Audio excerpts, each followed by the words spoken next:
नमस्कार, स्वागत है आपका हिंदी वात्सल्य में। आज हम भवानी प्रसाद मिश्र की एक कविता, जो कि एक लंबी कविता के रूप में जानी जाती है, सतपुड़ा के जंगल पर बातचीत करेंगे। और ये भी कविता यूजीसी नेट और तमाम असिस्टेंट प्रोफेसरों के आयोग की परीक्षाओं में लगी हुई है। स्नातक और परास्नातक के पाठ्यक्रमों में भी लगी हुई है। इसलिए ये कविता एक महत्वपूर्ण कविता बन जाती है। तो इस कविता पे बातचीत करेंगे। उसके पहले कुछ तथ्यों पे बातचीत करेंगे कि ये कविता 1939 में लिखी गई। तो आप समझ सकते हैं कि 1939 का जो समय है वो स्वाधीनता आंदोलन का समय है। भारत आज़ाद होने के लिए संघर्षरत है। और उस समय मिश्र जी सतपुड़ा के जंगल नाम से कविता बैतूल शहर के सोनाघाटी पहाड़ पर बैठकर लिख रहे होते हैं। और इस कविता का संकलन गीत फरोश काव्य संग्रह में होता है। इस कविता में प्रकृति के सौंदर्य का वर्णन है। और ये सतपुड़ा का जो जंगल है वो मध्य प्रदेश के होशंगाबाद जिले में है। कविता के वर्णन को दो तरह से समझेंगे, दो अर्थों में लेंगे। एक तो प्रकृति के सौंदर्य के वर्णन के रूप में, दूसरा हम उस परिवेश को भी देखेंगे जिस परिवेश में ये कविता लिखी जा रही है। उस समय किस तरह की हलचल है देश में, किस तरह के गतिविधियां हो रही हैं, उसको भी ध्यान में रख के कविता में आए प्रतीकों को अर्थ लगाकर समझेंगे। तो चलते हैं हम कविता के मूल पाठ पे। और मूल पाठ को पढ़ते हुए हम एक एक पंक्तियों को पढ़ पढ़ के अर्थ को समझेंगे। तो कवि कहते हैं कि सतपुड़ा के घने जंगल, नींद में डूबे हुए से ऊँघते अनमने जंगल। सतपुड़ा का जो जंगल है वो बहुत ही घना जंगल है। नींद में डूबे हुए मतलब कि वो सो रहा है। और सोने की जो स्थिति होती है वो शांत की स्थिति होती है। ऊँघते अनमने जंगल। ऊँघना एक ऐसा शब्द है, एक ऐसी स्थिति है जिसमें आदमी न नींद में होता है न जागता होता है, जबकि न उसकी आंख पूरी बंद होती है न उसकी आंख पूरी खुली होती है। इस तरह के अनमने रूप में जंगल है सतपुड़ा का। यहाँ पे भय का जो वर्णन है वो जब कविता लिख रहे हैं तो वो परिवेश का भी वर्णन कर रहे हैं कि वो परिवेश नींद में डूबा हुआ है। अर्थात सतपुड़ा का जंगल नींद में डूबा हुआ है। अनमना सा जंगल है, अनमना सा वो परिवेश हुआ है। और उस परिवेश और उस जंगल के बारे में आगे बताते हैं कि झाड़ ऊंचे और नीचे चुप खड़े हैं आंख बीचे। घास चुप है, काश चुप है, मूक साल पलाश चुप है। बन सके तो धसो इनमें, धस न पाती हवा जिनमें। सतपुड़ा के घने जंगल, नींद में डूबे हुए से ऊँघते अनमने जंगल। कह रहे हैं कि झाड़ ऊंचा और नीचा, यानी कि जो झाड़ियां हैं वो ऊंची भी हैं और नीची भी हैं। चुप खड़े हैं आंख बीचे, लेकिन सब चुप हैं और आंख को नीचे धसाए हुए खड़े हैं। घास चुप है, काश चुप है, यानी कि जो घास है वो भी चुप है और काश भी एक घास का ही रूप है, वो भी चुप है। जो साल के विशाल वृक्ष हैं वो भी मौन है, पलाश भी चुप है। तो इस तरह के सारी जो जंगल की पौधे हैं, जो जंगल की झाड़ियां हैं, वो चुप्पी साधे हुए हैं। और यहाँ कवि उस जंगल में एक भय और आतंक की ओर संकेत कर रहा है। अर्थात इस कविता के लिखने का जो समय है वो अपने परिवेश की ओर संकेत, अपने परिवेश को अभिव्यंजित करते हुए बता रहा है कि एक आतंक और भय का वातावरण, एक परिवेश बना हुआ है जहाँ सब कोई चुप है, जहाँ सब कोई मौन धारण किए हुए है। आगे भवानी प्रसाद मिश्र कहते हैं कि बन सके तो धसो इनमें, धस न पाती हवा जिनमें। कह रहे हैं कि अगर तुम्हारे अंदर साहस है तो तुम इस जंगल में धसो और इस जंगल की गहराई में जाओ जहाँ हवा नहीं जा पा रही है।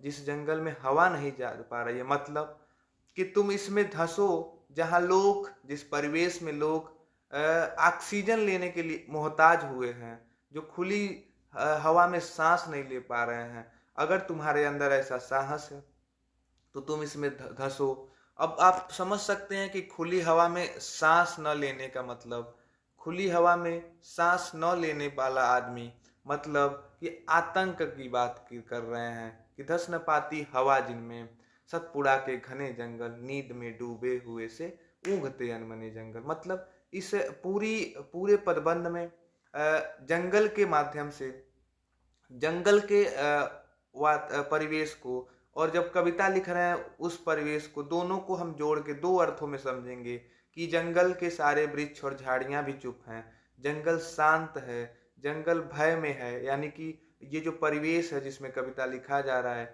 वो भी भय और आतंक के घेरे में है, और जहाँ लोग खुली हवा में सांस भी नहीं ले पा रहे हैं, उस तरह के परिवेश में कवि कहते हैं कि तुम साहस है तुम्हारे अंदर तो तुम धंसो इसमें, इस अंदर में जाओ, इसकी गहनता में जाओ। आगे भवानी प्रसाद मिश्र कहते हैं कि सड़े पत्ते, गले पत्ते, हरे पत्ते, जले पत्ते, वन्य पथ को ढक रहे से पंख दल में पले पत्ते, चलो इन पर चल सको तो, दलो इनको दल सको तो, ये घिनौने घने जंगल, नींद में डूबे हुए से उगते अनमने जंगल। आप देख रहे होंगे कि बार बार पत्तों को वर्णन में ला रहे हैं, पर पत्तों के आगे एक उनकी विशेषता के रूप में विशेषण का प्रयोग कर रहे हैं कि सड़े पत्ते, गले पत्ते। कुछ पत्ते ऐसे हैं जो सड़ चुके हैं, कुछ सड़ने वाले हैं अर्थात गल रहे हैं। हरे पत्ते, कुछ खुश हैं, कुछ अपनी हरियाली को लिए हुए हैं। जले पत्ते, और कुछ हरियाली को प्राप्त करने के लिए संघर्षरत हैं और अपने संघर्ष की आग में जल रहे हैं। अब इन सड़े पत्ते, गले पत्ते, हरे पत्ते को जंगल के अर्थ में हम समझे कि जंगल में पत्ते सड़े हुए भी हैं, गले भी हैं, हरे भी हैं और जले भी हैं। अब इसको उस परिवेश में उठा के लाइए जिस परिवेश में कविता लिखी गई, तो वहाँ कुछ ऐसे भी लोग हैं जो एकदम दबे कुचले हैं, कुछ ऐसे भी लोग हैं जो बड़ी ही खुशहाल जिंदगी को जी रहे हैं, और कुछ ऐसे लोग हैं जो दबे हैं पर हम खुशहाली के जीवन को प्राप्त करने के लिए संघर्षरत हैं। इस तरह से इस कविता को समझेंगे दो अर्थों में कि वन्य पथ को ढक रहे से पंख दल में पले पत्ते। और ये जो पत्ते हैं जो सड़े गले हैं, हरे और जले हैं, ये जंगल के रास्तों को ढके हुए हैं, और उन ढके हुए रास्तों में पंख दल में पले पत्ते। पंख का मतलब कीचड़ से है, और कीचड़ में जो पत्ते पले हैं, मतलब पंख दल में पले पत्तों का मतलब क्या है कि जो पत्ता झड़ के कीचड़ में गिरा है, उस कीचड़ में वो सड़ गया पत्ता, उस पत्ते से एक नई कोपल फूट के निकलती है, एक नए पत्ते निकलते हैं छोटे छोटे। उस तरह के पत्तों से भी जंगल का निर्माण हो रहा है।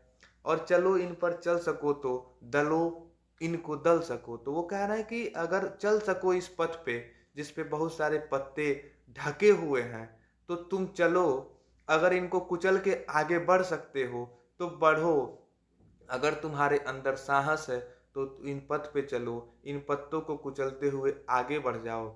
ये घिनौने घने जंगल, नींद में डूबे हुए से ऊँघते अनमने जंगल। अर्थात ये जो घिनौने जंगल हैं ये ऊँघते और अनमने जंगल है। यहाँ भय और आतंक की स्थितियाँ बनी हुई हैं और एक चुप्पी का माहौल बना हुआ है।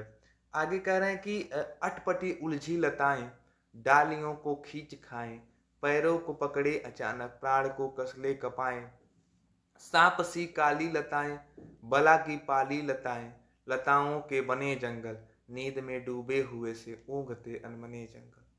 कह रहे हैं कि यहाँ पे जो लताएं हैं वो बहुत ही अटपटी उलझी हैं। आप समझ सकते हैं कि ऊपर पत्तों की जिक्र हो रही थी, पत्तों के माध्यम से उस परिवेश के मनुष्य की बात कर रहे हैं, मानव जाति की बात हमने बताई।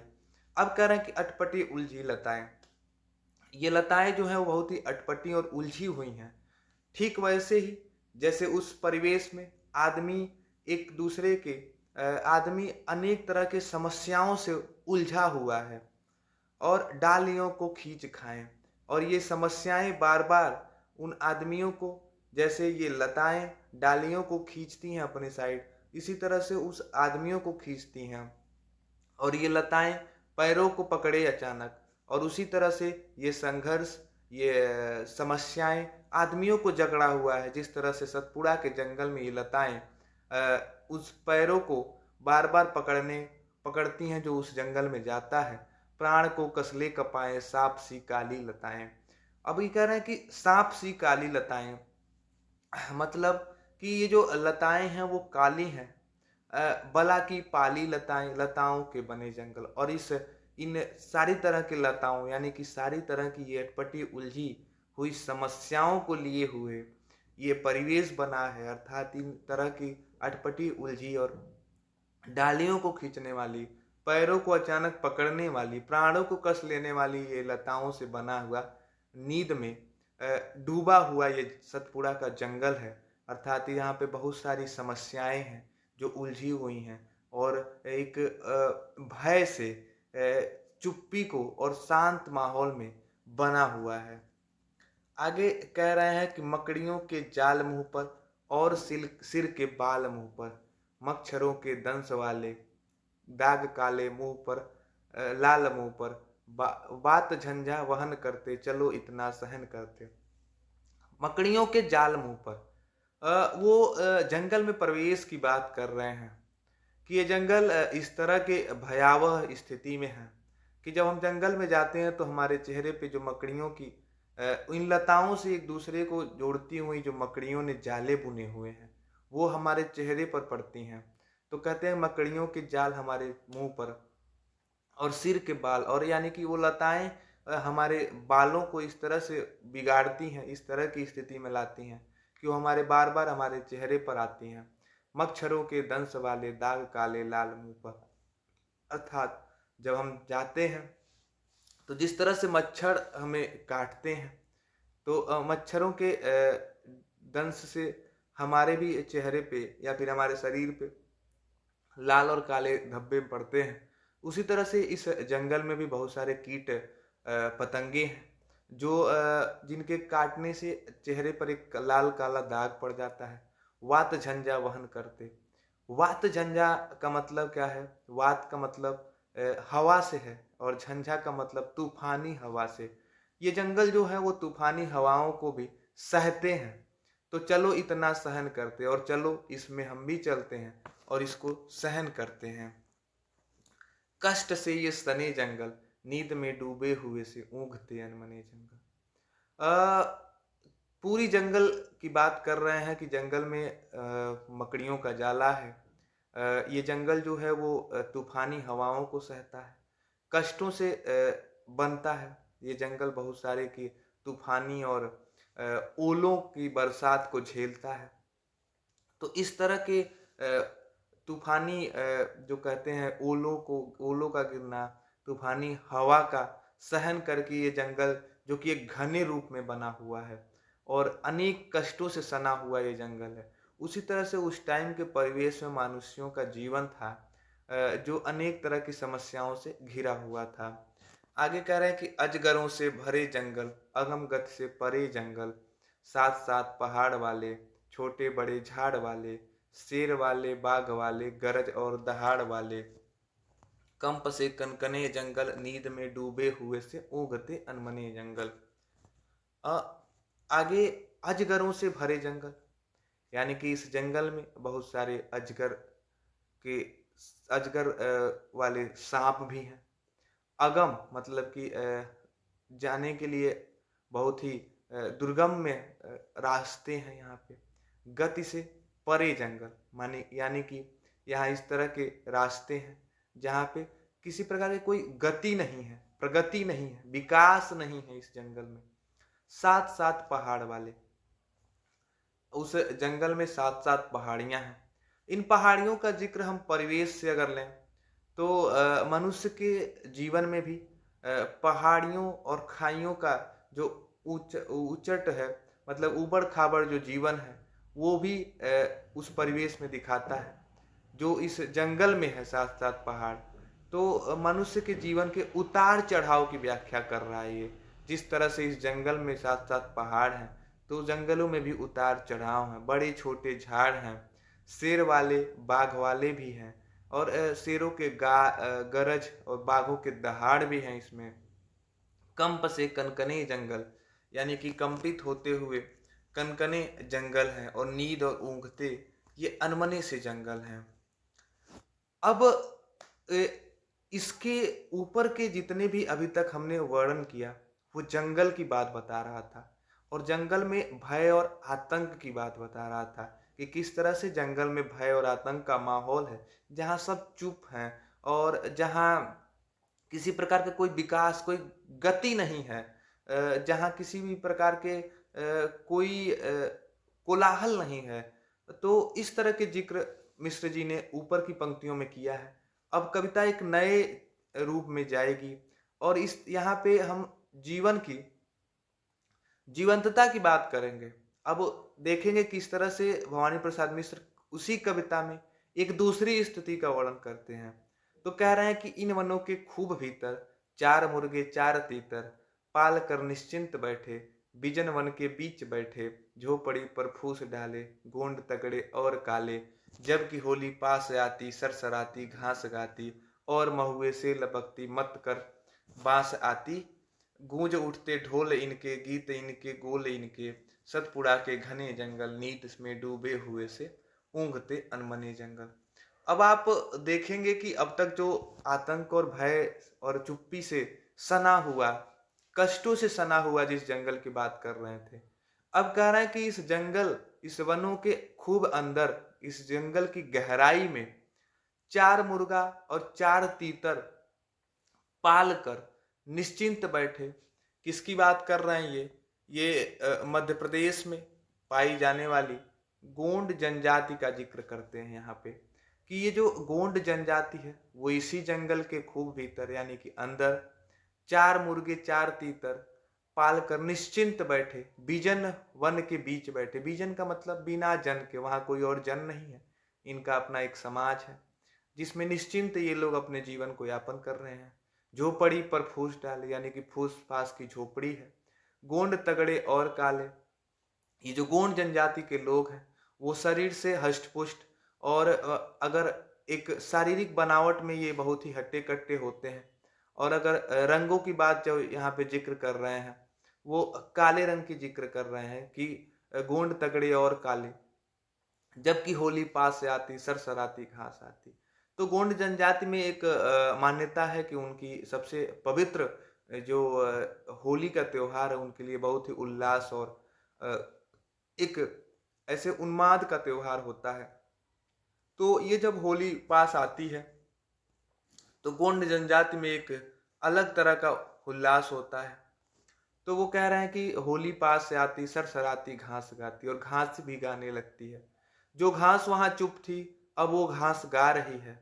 आप देखिएगा कि कविता किस तरह से दूसरे स्थिति में आई है इन पंक्तियों से कि जब वन के भीतर चार मुर्गे और चार तीतर को पालते हुए गोंड जनजाति के तगड़े लोग एक दूसरे के साथ जीते हुए एक निश्चिंतता के साथ रह रहे हैं और अपने होली जैसे उल्लास भरे त्योहार को पास आते हुए एक खुशी के आनंद के पल में है, जीवन के आनंद की स्थिति की बात हो रही है। यहाँ पे जीवंतता की बात कर रहे हैं मिश्र जी कि सरसराती घास गाती, जो घास उस समय भय और आतंक में चुप थी अब वो भी घास गाने लगी है और महुए से लपकती मत करती बांस से आती। और वो महुए और बांस से मद के अवस्था में अब एक दूसरे से मिलते हुए गूंज उठते ढोल इनके, अर्थात ये जो गोंड जनजाति है वो ढोल बजाना पसंद करती है और ढोल बजा के इस होली के त्योहार को मनाती है। तो यह कविता में जो ये ढोल वाद्य यंत्र का जो जिक्र है ये कविता में बहुत ही महत्वपूर्ण है। तो इसको आप याद रखेंगे कि सतपुड़ा के जंगल में ढोल वाद्य यंत्र का जिक्र है। गीत इनके गोल इनके सतपुड़ा के घने जंगल नींद में डूबे हुए से ऊँघते अनमने जंगल। और इनके जो गीत हैं वो इनके अपने गीत होते हैं और फिर भी ये जो जंगल है वो नींद में है, ऊँघता हुआ है। तो वो कह रहे हैं कि तमाम भय तमाम आतंक के बाद उस हर चीज में अब पहलू की बात यहाँ देखेंगे, किसी भी चीज में दो पहलू होते हैं, एक उसका नकारात्मक पक्ष और एक सकारात्मक पक्ष। तो इस पंक्तियों में इस पदबंध में हम सकारात्मक पक्ष देखे हैं कि जो भय और आतंक लिए जंगल है, कष्टों से सना वो जंगल है, उस जंगल के भीतर भी एक जनजाति है जो अपने समाज में मस्त मुर्गा और तीतर को पालते हुए अपनी फूस की झोपड़ी में रहते हुए होली के त्योहार के आने की सूचना में खुशी से झूम रहा है। यहाँ पे हम जीवन की उम्मीद और आनंद की जीवंतता की बात कर रहे हैं। आगे कह रहे हैं कि जगते अंगड़ाइयों में, खोह खड्डों खाइयों में, घास पागल कास पागल, साल और पलाश पागल, लता पागल वात पागल, डाल पागल पात पागल, मत्त मुर्गे और तीतर, इन वनों के खूब भीतर, क्षितिज तक फैला हुआ सा, मृत्यु तक मैला हुआ सा, क्षुब्ध काली लहर वाला, मथित उथित जहर वाला, मेरु वाला शेष वाला, शंभु और सुरेश वाला, एक सागर जानते हो ठीक वैसे घने जंगल, नींद में डूबे हुए से ऊगते अनमने जंगल।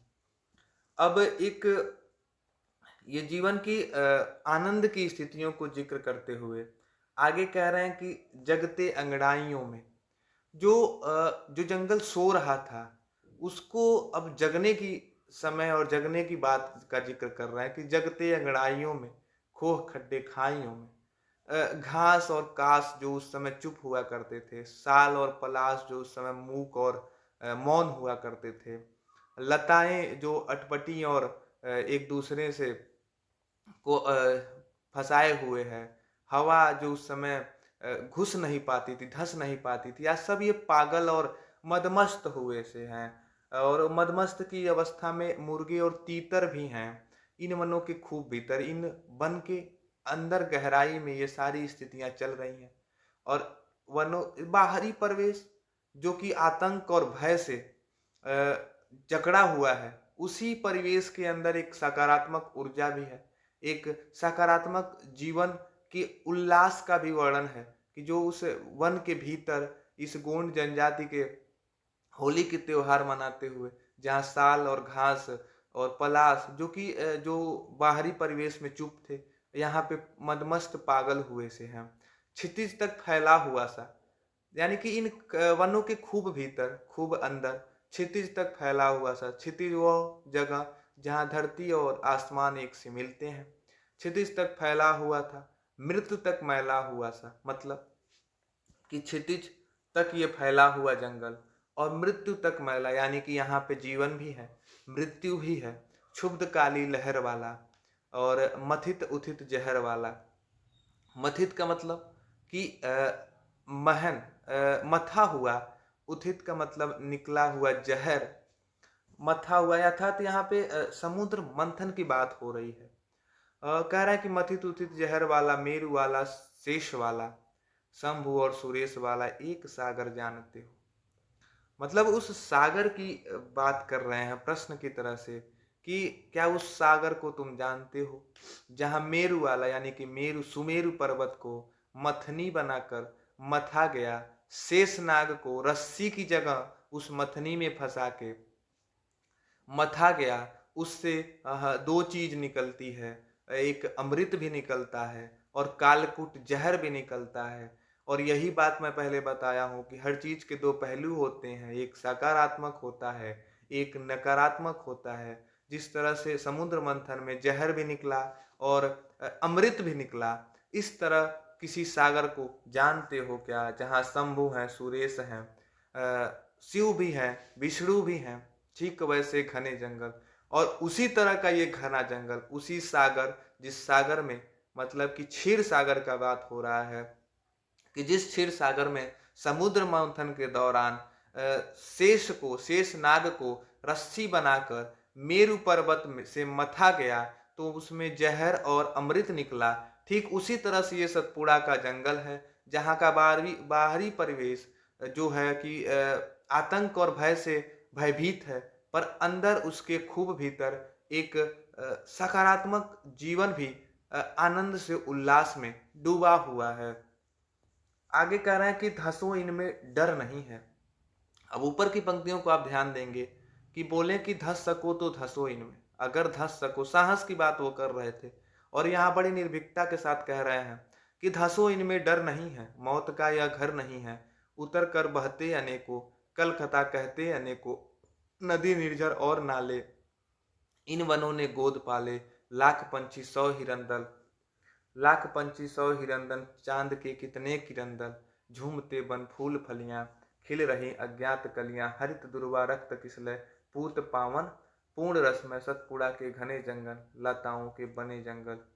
कह रहे हैं कि धसो इनमें डर नहीं है, मतलब किसी प्रकार का भय नहीं है, आप इसमें प्रवेश कर सकते हैं। ये मौत का घर नहीं है, मतलब ये जो जंगल का भीतर का वो है, उसमें मौत नहीं है किसी भी प्रकार से। और उतर कर बहते अनोखो, यहाँ पे इस जंगल में बहुत सारे लोग निकलते हैं।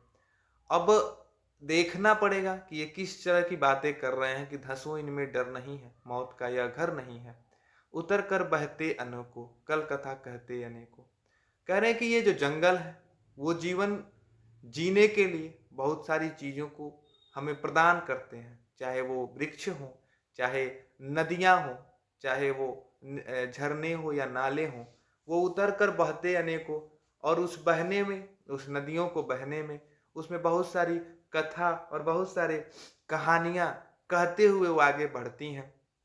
चाहे वो नदी हो, चाहे नाले हो, चाहे या फिर झरना हो, इनको वनों ने, यानी कि ये सतपुड़ा के जंगल ने अपने गोद में पाले हैं। और इस जंगल में लाख पंछी भी हैं, 100 हिरन दल भी हैं, चांद के कितने किरण दल, बन झूमते बन फूल फलियां। मतलब एक आदमी के जीवन के लिए जो चीज होनी चाहिए वो सारी चीजें इस जंगल में है, बस उसको खोजने की जरूरत है। इस तरह के भी परिवेश यहाँ है। मतलब अगर आदमी एक साहस करके उस आतंक और भय की दुनिया से थोड़ा सा भीतर गहराई में जाएगा, तो वहां उसको जीवंत या फिर जीवन के आनंद का एक परिवेश भी मिल सकता है। इस तरह का जिक्र भवानी प्रसाद मिश्र एक कविता के अंत में आते आते दिखाते हैं कि खिल रही अज्ञात कलियां, हरित दुर्वा रक्त किसलय, पूत पावन पूर्ण रसमय, सतपुड़ा के घने जंगल, लताओं के बने जंगल। कह रहे हैं कि खिल रहे हैं अज्ञात कलियां, और इस जंगल में, इस सतपुड़ा के जंगल में अज्ञात यानी कि अनंत कलियां, जिसको एक ऐसी भी कलियां खिल रही हैं जिनके बारे में किसी प्रकार का कोई ज्ञात नहीं है। और हरित दुर्वा, हरे हरे दूब भी हैं। रक्त किसले, किसले का मतलब कि जो नए पत्ते आ रहे हैं, रक्त यानी कि लाल लाल वो नए पत्ते भी खिल रहे हैं। पूत मतलब कि बहुत ही पवित्र, पावन का मतलब भी बहुत ही पवित्र, और पूर्ण रसमय यानी कि रस से भरा हुआ ये जंगल है, सतपुड़ा का जंगल, जो लताओं के बने जंगल, यानी कि ये लताओं से बना हुआ जंगल जो बहुत ही रस से भरा हुआ है। उस रस को पाना पड़ेगा, उस रस को प्राप्ति के लिए संघर्ष करना पड़ेगा, उस रस की प्राप्ति के लिए साहस इकट्ठा करना पड़ेगा।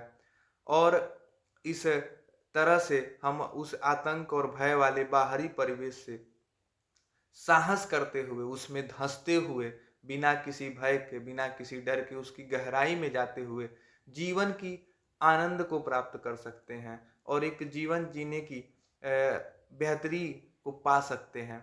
इस तरह की कविताओं में उतार चढ़ाव को लेते हुए अंत तक आते हैं भवानी प्रसाद मिश्र। आप पूरी कविता पढ़ने पर 3 स्थितियों को आप समझे होंगे कि जब पहले भवानी प्रसाद मिश्र सतपुड़ा के जंगल के परिवेश का जिक्र करते हुए और उस कविता के लिखे हुए समय का जिक्र करते हुए उस भय और आतंक की बात कर रहे हैं, उस भय और आतंक से ग्रसित परिवेश की बात कर रहे हैं। दूसरी स्थिति जब वो उस सतपुड़ा के जंगल के भीतर जाते हुए गोंड जनजाति और उस होली त्योहार के माध्यम से जीवन के आनंद की बात कर रहे थे, और आगे कह रहे हैं कि धसो इसमें डर नहीं है, मौत का ये घर नहीं है जंगल, और यहाँ जीवंतता की बात कर रहे हैं। और आते आते कह रहे हैं कि खिल रही अज्ञात कलियां, हरित दुर्वा रक्त किसलय, मतलब कि यहाँ पे बहुत नए नए रस से युक्त कलियां भी खिल रही हैं, नए नए पत्ते भी खिल रहे हैं। इस तरह के लताओं के बने ये जंगल, सतपुड़ा के ये जो घने जंगल है, यहाँ जीवन भी है। यहाँ पे नकारात्मक के साथ साथ सकारात्मक भी चीजें हैं। हमें संघर्ष करना पड़ेगा, हमें एक साहस अपने अंदर एकत्रित करके हमें उन नकारात्मक चीजों से हमें उस भय और आतंक रहित, आतंक से युक्त परिवेश से लड़ना होगा, और हमें जीवन के आनंद को प्राप्त करना पड़ेगा और अपने जीवन में जीवंतता रखते हुए आगे बढ़ना होगा। तो ये कविता में 2-3 चीजें इंपॉर्टेंट है परीक्षा की दृष्टि से। कविता में 4 मुर्गे, 4 तीतर और ढोल का जिक्र है, गोंड जनजाति का वर्णन है। तो ये नीचे की ये 2-3 चीज़ें जो इम्पोर्टेंट हैं, इसको ध्यान रखिएगा। इस कविता से इस तरह के क्वेश्चन बनते हैं। तो उम्मीद करता हूँ कि ये कविता आपको समझ आई होगी और कविता में आई तीनों स्थितियों को आप समझ गए होंगे कि भवानी प्रसाद मिश्र किस तरह से सतपुड़ा के जंगल में प्रकृति के सौंदर्य वर्णन के माध्यम से उस परिवेश वर्णन के का भी अभिव्यंजित अर्थों में बात करते हैं, जिसमें वो कहते हैं कि हमें संघर्ष और साहस के बल पे अपने इस नकारात्मक परिवेश से बाहर निकल के उसके अंदर धंस के एक सकारात्मक यानी कि जीवन के आनंद में को खोजते हुए अपने जीवन में जीवंतता को बरकरार कर किया जा सकता है। तो इसी तरह के बड़ी और लंबी या फिर हिंदी साहित्य की जो भी विषय वस्तु है जो यूजीसी नेट और तमाम आयोग की परीक्षाओं में लगी हुई है, उस हर एक विषय पे हम अपनी वीडियो के साथ मिलते रहेंगे। तो आप अगर चैनल पे नए हैं तो चैनल को लाइक कर दें और चैनल पे अभी भी अगर जुड़ना हो तो सब्सक्राइब भी करें और शेयर करें, ताकि ये वीडियो ज़्यादा से ज़्यादा लोगों तक मिल सके। और कमेंट भी करें कि किस तरह से ये कविता लगी, आगे आप किस विषयों पे वीडियो चाहते हैं। तो ऐसी ही वीडियो के साथ हम मिलते रहेंगे। आगे मिलते हैं एक नए विषय के साथ, तब तक के लिए नमस्कार।